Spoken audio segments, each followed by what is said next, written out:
Hey and hello everyone, welcome to Fishipedia.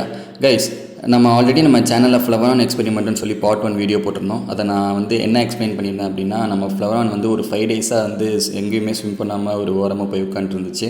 அதை எப்படி டல்லாக இருந்த ஃப்ளவரானை ஜோஸாக ஜாலியாக மாற்றுறதுக்குன்னு ஒரு எக்ஸ்பெரிமெண்ட் மாதிரி ட்ரை பண்ணேன்னு பார்த்தீங்கன்னா, ஒரு மினி அக்வேரியம் செட் பண்ணி என்கிட்ட இருக்கிறதுல 2 பேரட் ஃபிஷ், அதில் ஒரு பேரட் ஃபிஷ் அக்ரஷன் கம்மியாக இருக்கனால அதை சூஸ் பண்ணி ரெண்டுமே பார்க்குற மாதிரி விட்டுருந்தேன். நான் வீடியோவிலே சொல்லியிருப்பேன், அது அக்ரஷன் அதிகமாக இருக்கனால விடலாமா வேணாமான்னு யோசிச்சுட்ருக்கேன்னு. பட் பார்ட் 2 இது. அதில் நீங்கள் என்ன பார்க்க போகிறீங்கன்னா, நான் சக்ஸஸ்ஃபுல்லாக பேரட் ஃபிஷ் என்ன பண்ணிட்டேன் அப்படின்னா உள்ளே விட்டுட்டேன். நீங்கள் பார்த்துட்டு இருக்கிறத இந்த வீடியோ தான்.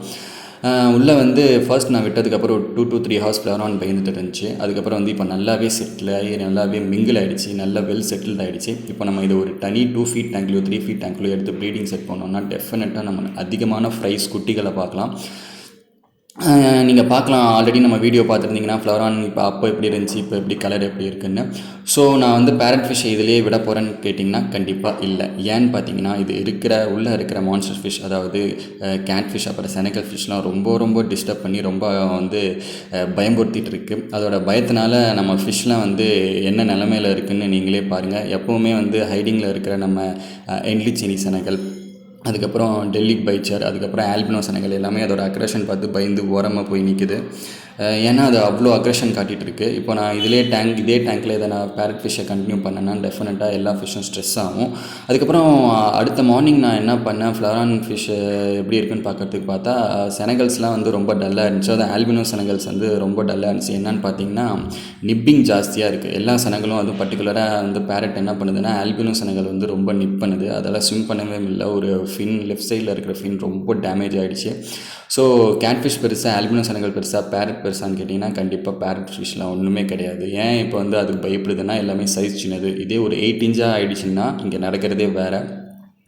ஸோ நம்ம இந்த டேங்க்கில் இதை எப்படியே கன்டினியூ பண்ண முடியாது. இன்னொன்று என்னன்னா, இதை செனகல்ஸ் மட்டும் டிஸ்டர்ப் பண்ணல, நம்ம ரெட்டைல் கேட்ஃபிஷ்ஷும் எல்லாத்தையும் டிஸ்டர்ப் பண்ணுது. ஏன்னா ரெட்டைல் கேட்ஃபிஷ் எப்பவும் என்ன பண்ணுன்னா, அந்த டியூப்குள்ளே பைப்புக்குள்ளே தான் இருக்கும். இது என்ன பண்ணுதுன்னா, எல்லா டியூப்குள்ளேயும் உள்ளே போயிட்டு உள்ளே இருக்கிற ஃபிஷ்ஷெல்லாம் வெளியே துரத்தி விடுது. ஸோ அதுவுமே ஸ்ட்ரெஸ் ஆகுது. இப்படியே நம்ம கன்டினியூ பண்ணி விட்டோம்னா டெஃபினட்டாக எல்லா ஃபிஷ்ஷுக்கும் ஸ்ட்ரெஸ் ஆகும். ஸ்ட்ரெஸ் ஆகி என்ன ஆகும்னா சிக்கு டெஃபினட்டாக ஆகும். நீங்கள் பார்க்கலாம், இப்போ எவ்வளோ பயந்துருக்குன்னா இந்த ஆல்பினோ செனகலும் என்லிச்சிடி செனகலும் உள்ளே போய் உட்காந்துட்டு இருக்குன்னு. ஸோ நம்ம இந்த டேங்க்லேருந்து இதை பழைய டேங்க்குக்கு மாற்றி ஆகணும். ஏன்னு கேட்டிங்கன்னா, ஆல்ரெடி சொன்னது தான். ஸோ ஃபிஷ்ஷஸ்லாம் ஸ்ட்ரெஸ் ஆகிடுச்சுன்னா அதை ட்ரீட்மெண்ட் பண்ணி கொண்டு பழைய நிலைமைக்கு வருதுன்றது ரொம்ப கஷ்டம் கைஸ். அதுக்கப்புறம் ரொம்ப முக்கியமான விஷயம் என்னன்னு பார்த்தீங்கன்னா, உள்ளே இருக்கிற எந்த டியூப்குள்ளே இருக்கிற ஃபிஷ்ஷஸ் எல்லாமே இங்கே பாருங்களேன், என்லிச்சரி செனகலாக இருக்கட்டும், இல்லை எப்போவுமே உள்ளே இருக்கிற நம்ம டைகர் ஷவலோன்ஸ் கேட்ஃபிஷ் பாருங்களேன், டியூப் மேலே பைப் மேலே நிற்கிது. ஸோ இதை இப்படியே நமக்கு டெஃபினட்டாக கன்டினியூ பண்ண விட முடியாது. ஏன்னு கேட்டிங்கன்னா, ஃபிஷ்ஷஸ் எல்லாமே பாதிக்கும். பட் நம்ம ஃப்ளவரான் மட்டும் ஜாலியாக இருக்குது. நம்ம இப்போ என்ன பண்ணிட்டோம்னா, இதை நம்ம பழைய டேங்க்லேயே ஆக்சுவலாக விட்டதுக்கப்புறம் இப்போ எப்படி இருக்குது பாருங்கள். அது திருப்பியும் ஆட்டோமேட்டிக்காக அக்ரஷன் கம்மியாகிடுச்சு அதோட இனத்தோடு சேர்ந்ததுக்கப்புறம். ஆனால் நீங்கள் பேரட் ஃபிஷ்ஷையும் ஃப்ளவரானையும் தனியாக விட்டிங்கன்னா சூப்பராக இருக்கும். ப்ரீடிங் நல்லாவும் ட்ரை பண்ணலாம். கைஸ், இந்த வீடியோ உங்களுக்கு பிடிச்சிருந்துச்சுன்னா லைக் பண்ணி ஷேர் பண்ணுங்கள். உங்களுக்கு இந்த மாதிரி ஏதாவது எக்ஸ்பீரியன்ஸ் இருந்துச்சுன்னா கமெண்ட் பண்ணுங்கள். இல்லை இந்த வீடியோ ரொம்ப பிடிச்சிருந்துச்சுன்னு நினச்சிங்கன்னா மறக்காமல் சப்ஸ்கிரைப் பண்ணி சப்போர்ட் பண்ணுங்கள். Tata bye bye, see you.